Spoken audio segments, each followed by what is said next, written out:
Welcome to UTV. ఓటమి కళ్ళ ముందున్న యుద్ధాన్ని ఆపనివాడే నిజమైన రాజు అని అంటారు. ఇప్పుడు భారత రక్షణ పరిశోధన సంస్థ డిఆర్డిఓ కూడా అదే చేస్తుంది. నిధుల సమస్య వెంటాడుతున్న ఫైటర్ జెట్ ఇంజన్ల తయారీపై వెనుకడిగే లేదంటుంది. కావేరీ డెరివేటివ్ ఇంజన్ తయారీతో సంతృప్తి చెందకుండా అసలు టార్గెట్ను కొట్టి తీరాలనే కసితో కృషి కొనసాగిస్తోంది. ఒకప్పుడు యుద్ధాలు మ్యాన్ టు మ్యాన్ అన్న విధంగా ఉండేవి. కానీ ఇప్పుడు కాలం మారింది. ఇప్పుడు ఫైటర్ జెట్లు, డ్రోన్లదే హవా. రష్యా ఉక్రెయిన్, ఇజ్రాయెల్ హమాన్, ఇక ఇరాన్ ఇజ్రాయెల్, మొన్నటికి మొన్న భారత్ పాకిస్తాన్లు ఏ రెండు దేశాల మధ్య యుద్ధం జరిగినా అంతే. టెక్నాలజీని అందిపుచ్చుకునే వారిదే పైచేయి. అందుకే అన్ని దేశాలు సొంతంగా లేదంటే ఇతర దేశాల సాయంతో ఆయుధ సంపత్తి సాధనకు గట్టి ప్రయత్నాలే చేస్తున్నాయి. ప్రస్తుతం మన భారత్ కూడా అదే పనిలో ఉంది. Air force వార్లో Monagadu fighter jet. ఆ జెట్టుకు ఇంజన్ హార్ట్. వీటిని అమెరికా, ఫ్రాన్స్, బ్రిటన్, రష్యాలు తయారు చేస్తుంటాయి. చైనా కూడా బలమైన అడుగులు వేస్తుంది.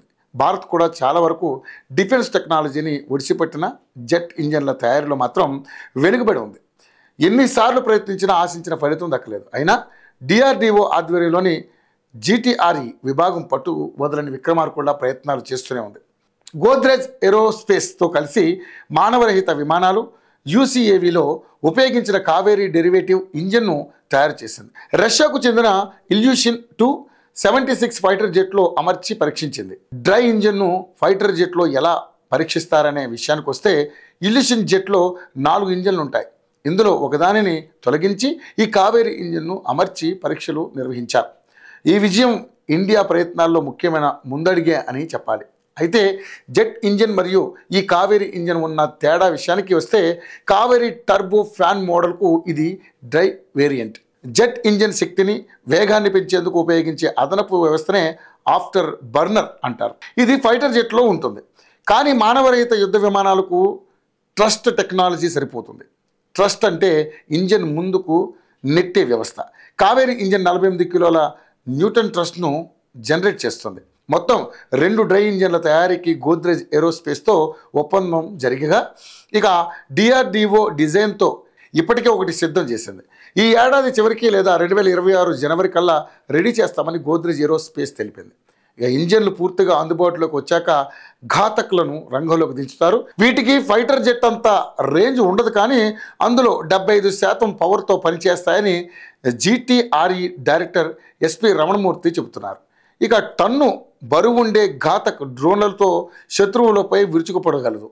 ఇక ఎయిర్ ఫోర్స్కు మాత్రమే కాదు, అవసరాన్ని బట్టి త్రివిధ దళాలకు సేవలు అందిస్తుంది. ఇక 1980లో 0 నుంచి మొదలుపెట్టి ఇప్పుడు పూర్తి జనరేషన్ ఇంజన్ టెక్నాలజీ స్థాయికి చేరుకున్నామని డిఆర్డిఓ అధికారులు తెలిపారు.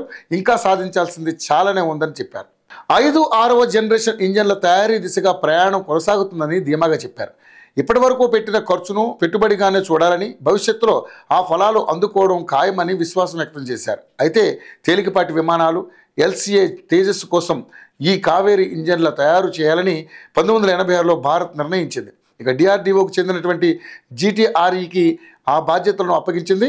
80K న్యూటన్ల శక్తిని ఉత్పత్తి చేసేలా ఇంజన్ డిజైన్ చేయాలని ప్రణాళిక రూపొందించింది. ఇది కొనసాగుతుండగానే 1998లో అణు పరీక్షలు, అగ్రరాజ్యాల ఆంక్షలు బాగా ఇబ్బంది పెట్టాయి. విదేశీ సాంకేతిక సాయం అస్సలు అందలేదు.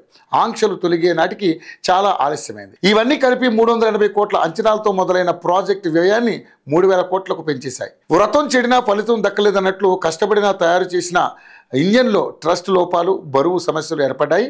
1000 కిలోల బరువు, 81 KN శక్తిని ఉత్పత్తి చేసే ఇంజన్ను తయారు చేయాలన్నది జీటీఆర్ఈ ప్లాన్. అయితే 2008 నాటికి రెడీ చేసిన ఇంజన్ 70 KN శక్తిని మాత్రమే ఉత్పత్తి చేసింది.